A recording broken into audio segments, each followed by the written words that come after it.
খাদ্য খাবার পোশাক পর্যন্ত আমার আল্লাহ জান্নাত থেকে দিয়েছিলেন। তিনি খুব জ্ঞানী মানুষ।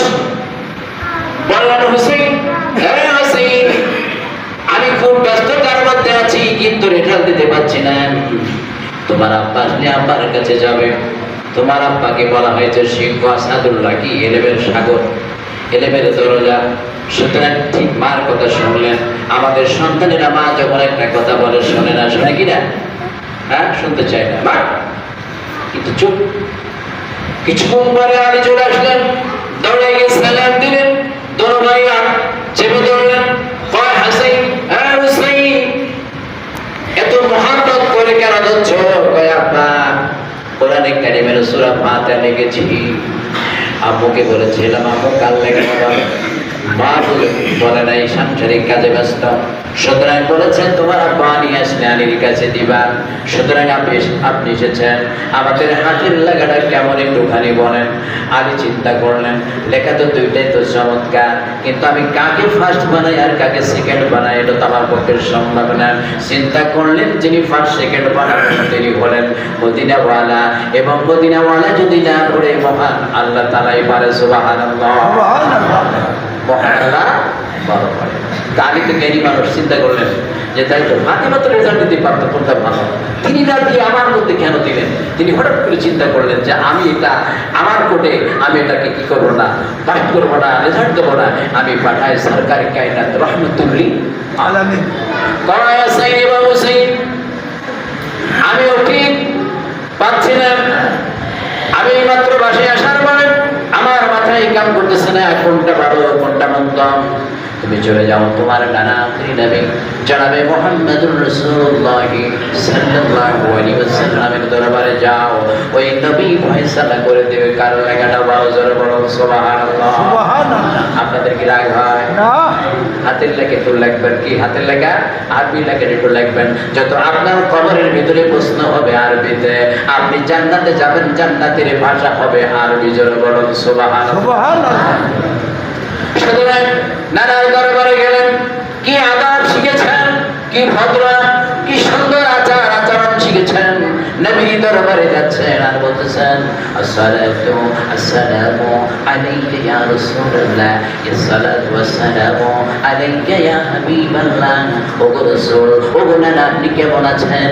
আল্লাহ রাসূল বললেন, নাতি আলহামদুলিল্লাহ, আমি মহান প্রভুর দরবারে শুকরগুজার করে বলতেছি আল্লাহ আমাকে ভালো রেখেছেন। সুবহানাল্লাহ, সুবহানাল্লাহ। সুতরাং দুই ভাই কইলেন, এই যে আমরা আরবি লেখা লিখেছি, মায়ের রেজাল্ট দিতে পারে না, আব্বাই রেজাল্ট দিতে পারে না, আপনার কাছে পাঠিয়েছেন, কার লেখাটা ভালো একটু বলেন। চিন্তা করলেন ফাতেমা রেজাল্ট দিতে পারে নাই, আলীও দিতে পারে নাই, আমি দিই তাহলে হুসাইনটা ভালো হবে, হাসানটা কম হবে এবং খারাপ হবে। সুতরাং তিনি চিন্তা করলেন আমি এখন কি করতে পারি।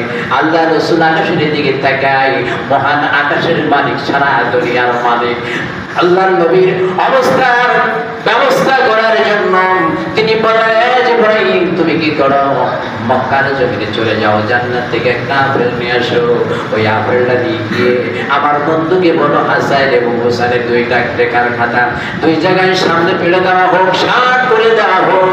আপেলটা বন্ধু কি করে দিবে, লাঠিবের মতো একটা গরম দিয়ে দিবে, আপেলটা যার খাতার উপরে দাঁড়াবে ওই লেখাটা ফার্স্ট ক্লাস হবে। জোরে বলুন সুবহানাল্লাহ।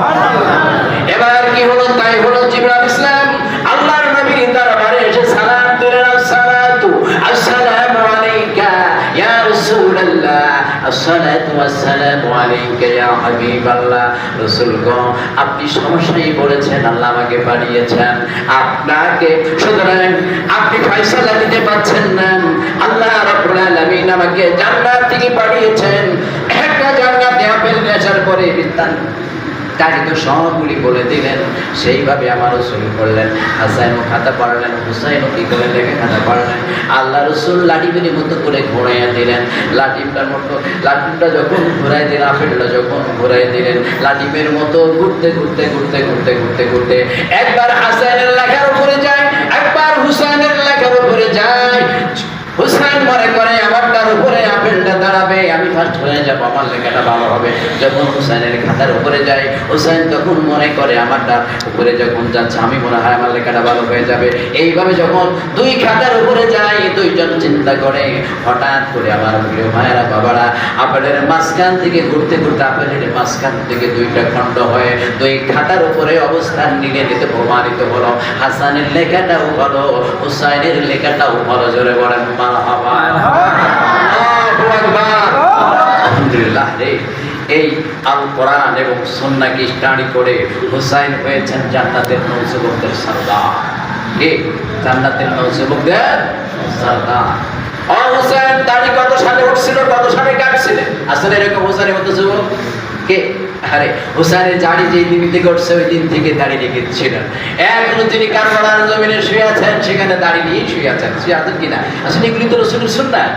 খুতবার মধ্যে আমরা যে কথাগুলি শুনি, প্রিয় ভাইরা বাবারা, আলোচনা শেষের দিকে, ঠিক আছে 24 বাজছে, আর আমি ওই দিকে যাবো না, এখন আমি খুতবার দিকে যাব।